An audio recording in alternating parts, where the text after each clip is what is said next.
परवाना शमा की रोशनी का इतना दीवाना होता है शमा की। এটা আমি কি দেখলাম ভাই, এটা কি ছিল?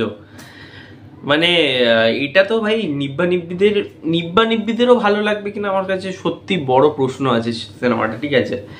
তো আমি দেখলাম হচ্ছে এক দিওয়ানি কি দিওয়ানিয়ত, ঠিক আছে? সেই ছবিটা আমি দেখলাম, কেমন লাগলো সিনেমাটা? মানে এটা যদি আমাকে ওয়ান অফ ডে একটা রিভিউ করতে হবে না, হয় না, মানে আমাকে যদি এক কথায় বলতে সিনেমাটা কেমন লেগেছে, মানে পাবলিকদের কি চুতিয়া ভেবেছেন? মানে কি বানি, যেটা কি আলবাল ছাল ছোলার ডাল হয়েছে।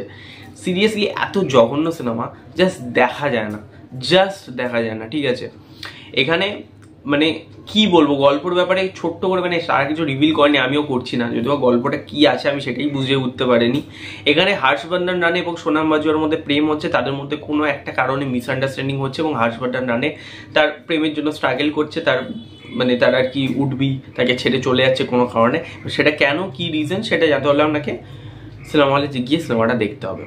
এবার আমি বলতে পারি না যে আপনারা কেউ নাম শোনেননি এক দিওয়ানি কি দিওয়ানিয়াত, আপনারা অনেকেই নাম শুনেছেন।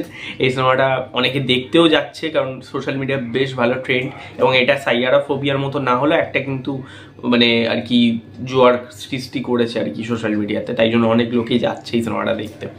তো দেখুন, এই সিনেমার মধ্যে আমার কাছে পজিটিভ দিক নেগেটিভ দিকের কথা আমি যাবই না, কারণ এই সিনেমাটা আমার মনে হয় কোনো অ্যাঙ্গেল দিয়ে 2025-এ দাঁড়িয়ে দেখাটা, মানে কেউ যদি দেখে, সত্যি বলছি, তাদেরকে ধরে সিনেমাকে না, তাদেরকে ধরে অস্কার দেওয়া উচিত বা তাদের গিরিশ বুকে নাম তোলা উচিত যে তারা দিওয়ানি কি দিওয়ানিয়া দেখতে যাচ্ছে হলে।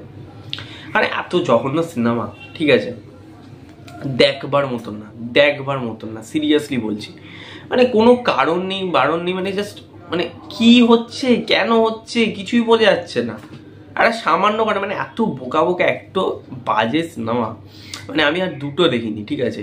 এই যে মিলান জাভরি না কি নাম যাই না, আমার ডিরেক্টর নামটাও মনে পড়ছে না, সে যেভাবে হেগেছে এই সিনেমাতে সেটা পুরো পরিষ্কার। তার আবার মাস্তি 4 বেরোচ্ছে, মানে সেটা তার মানে তো আলট্রা ছুটিয়াপ্পা হবে, ঠিক আছে?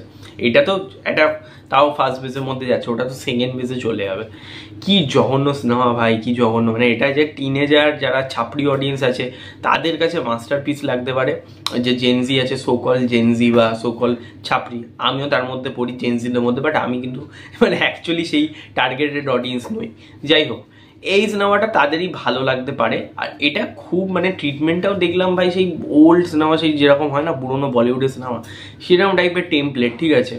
মানে হিরো এই মেয়ে ছেড়ে দিয়ে চলে যাচ্ছে, হিরো কাঁদছে করছে, মানে ওই রকম টাইপের একটা ট্রিটমেন্ট। দেখুন, এই গল্পগুলোর মধ্যে নতুনত্ব কিছু নেই, বাট এর মধ্যে কিছু ট্রোপ অ্যান্ড ট্রিক্স থাকে যেখান দিয়ে আপনাকে খেলতে হবে, সেটাও এখানে ঠিক মতন করেনি। এখানে কিছু ড্রামা ইমোশন সেটাকে ভালো হতে হয়, বাট একা তো হর্ষবর্ধন রানে টেনে নিয়ে যেতে পারে না, বা একটা দুটো গান ভালো বলে সেটা পুরো সিনেমাটা বসিয়ে রাখবে আপনাকে দেখার জন্য, সেটা তো করতে পারে না।